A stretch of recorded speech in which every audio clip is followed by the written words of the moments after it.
एक ऐसा टूर्नामेंट जो एक छोटे से देश की जीडीपी से भी ज्यादा पैसे कमाती है। आप लोग समझ ही गए होंगे मैं किसके बारे में बात कर रहा हूँ। ये है आईपीएल, इंडियन प्रीमियर लीग।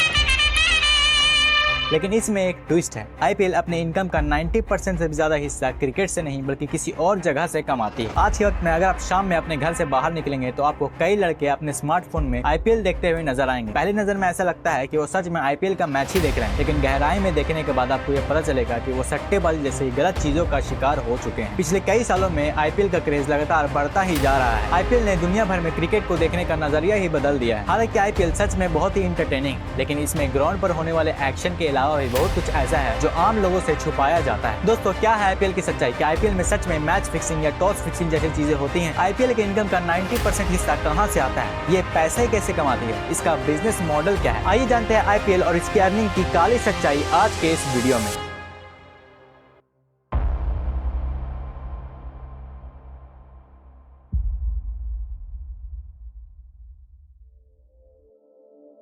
दोस्तों, आईपीएल की शुरुआत से पहले 2007 में एक दूसरी लीग की शुरुआत हुई थी जिसका नाम था आईसीएल, इंडियन क्रिकेट लीग। इसकी शुरुआत जी एंटरटेनमेंट कंपनी के द्वारा की गई थी। वही जी एंटरटेनमेंट जो आज के वक्त जी न्यूज और जी टीवी जैसे चैनल्स को चलाती है। जी कंपनी क्रिकेट प्लेयर्स को आईसीएल में खेलने के लिए बहुत ही मोटी रकम देने के लिए तैयार थी, जिसकी वजह से बहुत से प्लेयर इस लीग को ज्वाइन करते हैं। आईपीएल बिल्कुल आईसीएल ही की तरह था। इसमें भी अलग अलग शहरों की टीम्स थी और प्लेयर्स का ऑक्शन होता था, लेकिन इसे कभी भी आईपीएल जितना सक्सेस नहीं मिला, क्योंकि इंडियन क्रिकेट बोर्ड बीसीसीआई कभी ऐसा चाहते ही नहीं थी। बीसीसीआई का ऐसा मानना था कि आईसीएल की वजह से क्रिकेट बोर्ड की जितनी भी पावर उनके पास है वो उनसे छीन जाएगी, और इसी डर की वजह से बीसीसीआई ने अपने डोमेस्टिक टूर्नामेंट्स में प्लेयर्स की सैलरी को बढ़ा दिया ताकि कोई भी प्लेयर आईसीएल खेलने ना जाए। और बीसीसीआई ने यह भी कहा कि जो भी प्लेयर आईसीएल खेलेगा उसे बीसीसीआई इंटरनेशनल क्रिकेट के लिए हमेशा के लिए बैन कर देगी। और इसी अनाउंसमेंट के बाद ज्यादातर प्लेयर आईसीएल से पीछे हट जाते हैं, जिसके बाद 2007 में बीसीसीआई अपनी खुद की एक लीग की अनाउंसमेंट करती है जिसका नाम होता है आईपीएल, इंडियन प्रीमियर लीग। उस वक्त बीसीसीआई के वाइस प्रेसिडेंट थे ललित मोदी, जिन्होंने उस वक्त के प्रेसिडेंट शरद पवार की हेल्प से इस लीग की शुरुआत की थी। ललित मोदी ने कहा कि वो बहुत पहले ही से सोच रहे थे ऐसी लीग बनाने का। उन्होंने आईसीएल से कोई भी इंस्पिरेशन नहीं ली, लेकिन असल में आईपीएल बिल्कुल आईसीएल ही के जैसा था। आईपीएल की शुरुआत के बाद इसका पहला मैच खेला गया अप्रैल 2008 में, और पहले मैच ही से ये बहुत ही ज्यादा पॉपुलर हो गया और बीसीसीआई के लिए आईपीएल एक पैसों का पेड़ बनकर साबित हुआ। दोस्तों, अगर आईपीएल के बिजनेस मॉडल की बात करें तो इसके मेनली 3 ही पिलर्स हैं। आइए तीनों को एक एक करके समझ लेते हैं। पहला है ब्रॉडकास्टिंग राइट। दोस्तों, आप या तो टीवी पर आईपीएल देखते होंगे या फिर किसी ओटीटी ऐप पर, और ये चैनल्स या ओटीटी ऐप्स आईपीएल को दिखाने के लिए इसके राइट्स खरीदते हैं और इसे ही ब्रॉडकास्टिंग राइट्स कहा जाता है। आईपीएल के राइट्स खरीदने की वजह से भारी संख्या में लोग उसी चैनल या फिर उस ओटीटी ऐप पर आईपीएल देखने के लिए आते हैं, जिससे राइट्स खरीदने वालों को बहुत ही ज्यादा मुनाफा होता है। और यही वो वजह है जिसकी वजह से हर चैनल चाहता है कि आईपीएल के राइट्स उसे ही मिले। साल 2008 से 2017 तक पूरे 10 सालों के लिए ये राइट्स सोनी ने खरीदे थे, जिसके लिए सोनी ने 8,200 करोड़ रुपए बीसीसीआई को दिए थे। इसके बाद 2018 में स्टार स्पोर्ट्स ने पूरे 5 सालों के लिए ये राइट्स खरीद लिए, जिसके लिए स्टार स्पोर्ट्स ने लगभग 16,350 करोड़ रुपए खर्चे। फिलहाल आज के वक्त रिलायंस कंपनी और स्टार स्पोर्ट्स के पास आईपीएल को दिखाने के राइट्स है, जिसके लिए उन दोनों ने मिलकर बीसीसीआई को 48,000 करोड़ रुपए दिए हैं। रिलायंस ने अपने ओटीटी ऐप जियो सिनेमा पर आईपीएल को स्ट्रीम करने के लिए 23,758 करोड़, और वहीं स्टार स्पोर्ट्स ने अपने सभी टीवी चैनल्स पर आईपीएल को दिखाने के लिए पूरे 23,575 करोड़ रुपए बीसीसीआई को दिए हैं। दोस्तों, वीडियो की शुरुआत में मैंने आईपीएल को बीसीसीआई के लिए पैसों का पेड़ इसलिए कहा था क्योंकि इन सारे इनकम्स में से 50% बीसीसीआई खुद रख लेती है और बाकी का 50% बाकी की फ्रेंचाइजी टीम में बांट देती है। दोस्तों, जियो सिनेमा जैसे चैनल्स का ब्रॉडकास्टिंग राइट्स के लिए इतना ज्यादा पैसा खर्च करने के पीछे एक बहुत ही बड़ा रीजन है, और वो है एडवर्टाइजमेंट रेवेन्यू। आईपीएल के दौरान कई बड़ी बड़ी कंपनीज आईपीएल के मैच के बीच में अपना एड चलाना चाहती है, जिसके लिए वो काफी बड़ी रकम देने के लिए भी तैयार है। और इन्हीं एड की वजह से इन ओटीटी ऐप्स को ब्रॉडकास्टिंग राइट्स खरीदने में जितने पैसे लगे हैं उससे भी कई गुना ज्यादा प्रॉफिट हो जाता है। साल 2021 में आईपीएल के बीच में सिर्फ 10 सेकंड का एड चलाने की कीमत लगभग 18 लाख रुपए थी। अगर आपको ये कम लग रहा है तो मैं आपको बता दूं कि हर ओवर के बाद और विकेट गिरने के बाद लगभग 2 से 3 ऐड चलाए जाते हैं, और एक मैच में लगभग 40 ओवर होते हैं, और बीच बीच में 2.5 मिनट के स्ट्रेटेजिक टाइम आउट भी होते हैं और उसमें भी ऐड ही चलाए जाते हैं। तो कुल मिलाकर बात यह है कि आप ये अंदाजा भी नहीं लगा सकते हैं कि आईपीएल ऐड दिखाकर कितने पैसे कमाती है। दोस्तों, आईपीएल के अर्निंग्स का एक दूसरा सोर्स भी है, वो है टाइटल स्पॉन्सर। मतलब आईपीएल के नाम के पीछे जो एक कंपनी का नाम लिखा होता है उसे ही टाइटल स्पॉन्सर कहते हैं। जैसे अभी टाटा है और इससे पहले वीवो टाइटल स्पॉन्सर हुआ करता था। दोस्तों, अगर सबसे पहले मुकाबले की बात करें तो साल 2008 से 2012 तक टाइटल स्पॉन्सर DLF, जिसके लिए इस कंपनी ने हर साल लगभग 40 करोड़ रुपए खर्च किए थे। इसके बाद पेप्सी की एंट्री हुई, जो 2013 से 2015 तक टाइटल स्पॉन्सर रहा, जिसके लिए पेप्सी ने 79 करोड़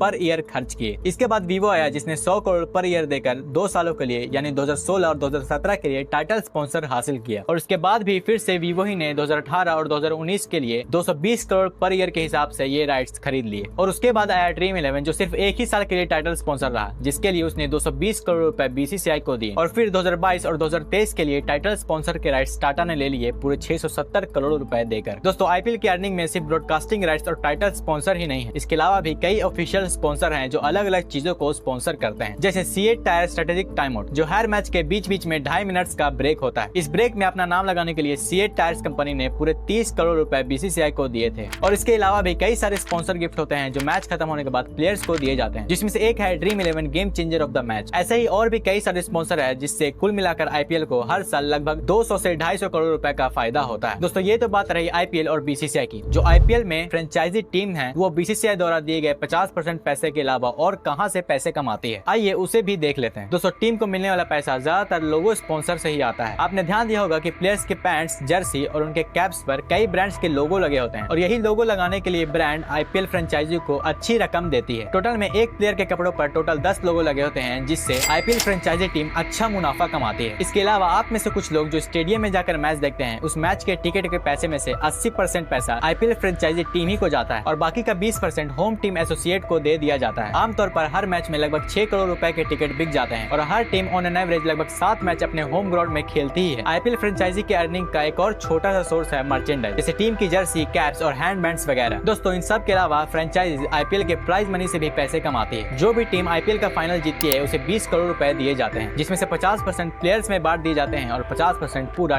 टीम के मालिक के पास जाता है। और ऐसा नहीं है कि जो IPL जीतती है सिर्फ उन्हें ही पैसा मिलता है, जो रनर अप टीम होती है उन्हें भी 13 करोड़ रुपए मिलते हैं, और बाकी की जो 2 टीम प्लेऑफ्स के लिए क्वालिफाई करती है उन्हें भी 7-7 करोड़ रुपए दिए जाते हैं। दोस्तों अब आइए बात करते हैं मैच फिक्सिंग के बारे में। क्या सच में IPL के मैच फिक्स होते हैं? तो इसका जवाब है शायद नहीं। ऐसा कोई भी सबूत नहीं मिला है, और वैसे भी मैच फिक्सिंग करना बहुत ही मुश्किल काम है। अगर कोई भी मैच फिक्स करना चाहता है तो उसे दोनों टीम्स के सभी प्लेयर्स को, सभी एम्पायर्स को और टीम के कोचेस को खरीदना पड़ेगा। हालांकि चेन्नई और राजस्थान जैसी टीम 2 साल के लिए बैन जरूर हुई है, लेकिन वो मैच फिक्सिंग की वजह से नहीं हुई थी, इन्हें किसी और वजह से बैन किया गया था। दोस्तों RR और CSK के बैन के बारे में हम किसी और वीडियो में डिटेल में बात करेंगे। दोस्तों यही था IPL का बिजनेस मॉडल। मैंने मेनली हर चीज को कवर करने की कोशिश की। अगर मुझसे कोई चीज छूट गई हो तो आप कमेंट सेक्शन में जरूर बता दीजिएगा। दोस्तों वैसे तो IPL एक बहुत ही इंटरटेनिंग लीग है, और इस लीग की वजह से क्रिकेट खेलने वाले प्लेयर्स को बहुत ही फायदा भी होता है, जो कि अच्छी बात। लेकिन IPL ही की वजह से बेटिंग मार्केट में बहुत ही बड़ा राइज आया है। कई ऐसी बड़ी बड़ी कंपनीज हैं जो बेटिंग एप्स चलाती हैं, लेकिन इन बेटिंग एप्स को नया नाम दे दिया जाता है फैंटेसी ऐप, जिससे वो कंपनीज तो खूब मोटा पैसा छापती है, लेकिन हमारे देश के यंगस्टर्स बेटिंग यानी सट्टेबाजी जैसे गंदे चीजों का शिकार हो जाते हैं। खैर बेटिंग एप्स की बात हम किसी और वीडियो में करेंगे। दोस्तों आपको ये वीडियो कैसा लगा हो कमेंट सेक्शन में जरूर बताएं, और अगर आपको किसी और टॉपिक पर वीडियो चाहिए तो कमेंट जरूर करें। मिलते हैं अगले किसी खास वीडियो में किसी खास टॉपिक के साथ। तब तक के लिए आप इस वीडियो को देख सकते हैं। जय हिंद।